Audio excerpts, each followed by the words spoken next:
السلام علیکم، میں نوید قصورہ آپ سے مخاطب ہوں. جو آج کی ویڈیو کا ہمارا ٹاپک ہے، جیسا کہ معلوم ہے آپ کو، بی ایس نرسنگ کے ایڈمیشن جا چکی ہیں. اس کی لاسٹ ڈیٹ ختم ہو چکی ہے، میرے خیال سے 18 تھی، 3 سے 18 اپریل تھی یا 24 تھی، اب کو مجھے ایگزیکٹ ڈیٹ یاد نہیں ہے.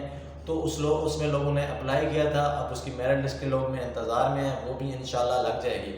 اب جو مین چیز ہے، جو ایشو اب زیادہ تر لوگ یہ پوچھ رہے ہیں کہ ہمیں ایڈمیشن ڈیٹ نرسنگ کونسل کا نہیں پتہ چلا تھا. ہم کچھ کہہ رہے ہیں، ہم اس کنفیوژن میں رہتے. پی ایس این میں ہم نے ایڈمیشن لینا تھا، لیکن جو ایڈ چلا تھا وہ جنرک نرسنگ کا تھا. تو اس چکروں میں لوگ رہ گئے ہیں، وہ ایڈمیشن نہیں لے سکے. حالانکہ کسی کا آپ 7-8 کمنٹس آئے پڑے ہیں، وہ کہہ رہے ہیں ہمارے 1050 ہیں، کسی کہہ رہا ہے 1060 ہے، 1040 ہے.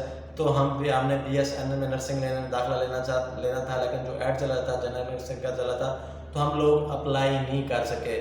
اور باقی بھی کچھ مصروفیات، کچھ ڈیٹ کی وجہ سے، کچھ جانے کا مسئلہ، ہزاروں مشکلیں ہوتی ہیں، تو اس وجہ سے ہم اس میں اپلائی نہیں کر سکے. تو کیا ہم دوبارہ اپلائی کر سکتے ہیں اور کیسے کر سکتے ہیں؟ تو اس کا کیا طریقہ کار ہے؟ بعض اوقات یہ ہوتا ہے کہ ہم لوگ کہتے ہیں کہ ایک کالج میں چیزیں اپلائی آئی تھیں، تو اس میں ہم فائل نہیں ڈال سکے. تو بعض اوقات یہ ہوتا ہے تو پیسے وغیرہ دے کے اس کو فائل کو سبمٹ کروا دیا جاتا ہے. تو اس طرح کا کیا نرسنگ سسٹم میں چل رہا ہے یا نہیں چل رہا؟ تو پیارے بھائی جان، میں آپ کو آگاہ کروں تو اس وقت جو آپ کی، اگر آپ ویسے تو غیر قانونی سسٹم ہے، بالکل بندہ اپلائی نہیں کر سکتا. یہ آن لائن سسٹم ہے. پہلے مینول درخواستیں لکھتے تھے، پھر مینول درخواستوں کے بعد چھان بین، ہر جیسے ادارہ ہے، نستر ہے، ٹی ایچ کیو لیول، جتنے بھی سینٹر تھے، وہ چھان بین کلرک لیول اس پہ ڈاکومنٹس اٹیچ کر لیتا تھا، تو وہ ایڈجسٹ کر لیتا. لیکن اب آن لائن سسٹم ہے، ایک ایپ ہے، پورٹل ہے، وہ بند ہو چکی ہے، اس کو اوپن ہوتی نہیں ہے. تو اس میں بندہ کیسے اپلائی کر سکتا ہے؟ اب یہ پورٹل اوپن کون کر سکتا ہے؟ یہ آپ کو P N C, Pakistan nursing council یا پنجاب نرسنگ کونسل کی اچھی خاصی پوسٹ پہ سفارش ہونی چاہیے. سفارش کے وقت وہ پورٹل اوپن کرتے ہیں، اس میں ڈاکومنٹس اٹیچ کر دیتے ہیں، یا آپ کی فائل سبمٹ، آپ کا نام ایڈجسٹ کر لیتے ہیں. تو یہ ایک عام آدمی، چھوٹے آدمی کو تو بالکل یہ کام ہے نہیں، وہ کر ہی نہیں سکتا. وہ کس کا کیا کام ہے؟ اس کا پرائیویٹ لیول پہ اپلائی کرے گا. اس سال میں داخلہ اس نے لازمی بھجوانا ہے. اس میں آپ کے فیسیں لگیں گی، آپ کا ٹائم لگے گا، اتنی کوئی خاص پریکٹس نہیں ہوگی، کیونکہ جتنا گورنمنٹ سیکٹر پر سے ان کو 32,000 سم تھنگ پیسے دیے جاتے ہیں، تو ان سے اتنا کام بھی لیا جاتا ہے. کام لینے کا مطلب یہ ہوتا ہے وہ کام سیکھ بھی جاتا ہے. ایک گورنمنٹ ڈگری اور پرائیویٹ ڈگری میں کافی فرق ہے.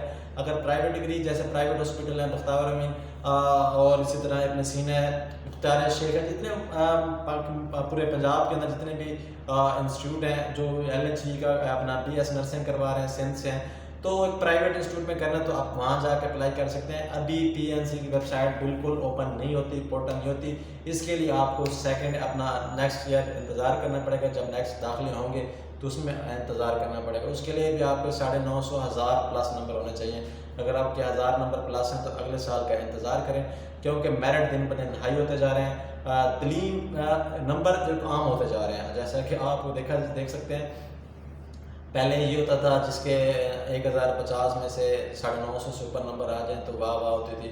1000 پلس پہ آ جائے تو اس کا ایم بی بی ایس میں داخلہ ہوتا تھا. اب کیا ہوتا ہے؟ ایم بی بی ایس میں بھی نہیں ہوتا، اس کے بعد ڈی بی میں بھی نہیں ہوتا، ڈی پی ڈی اپنا فارم ڈی میں بھی نہیں ہوتا، پھر نرسنگ میں آ جاتا ہے تو وہاں بھی مشکل ہو جاتا ہے. یہ تمام تر چیزیں، جیسے کہ آپ کو معلوم ہے، اب ہر بندے کے نمبر 1100 میں سے کسی کا 1098 ہے، 90 ہے، 40 ہے، اپنا 80 ہے. یہ عموماً کافی سارے نمبر بڑھتے جا رہے ہیں. جیسے کہ آپ کو معلوم ہے ملتان ڈویژن میں اگر 40 سیٹس ہیں یا 30 سیٹس ہیں تو کتنے بندے ہوں گے جس کے 1000 پلس نمبر ہوں گے؟ اس لیے آپ کے نمبر اگر زیادہ ہیں تو آپ سیکنڈ نیکسٹ ایئر کا انتظار کریں. تو ابھی فی الحال کوئی پورٹل اوپن نہیں ہو سکتی. تو امید کرتا ہوں بات کو ٹال مٹول کے تھوڑا کیا، کیونکہ چیزیں کچھ ایسے نہیں بیان کرنی تھیں، اس لیے آپ کو امید کرتا ہوں سمجھ آ گئی ہوگی. فی الحال کے لیے اتنے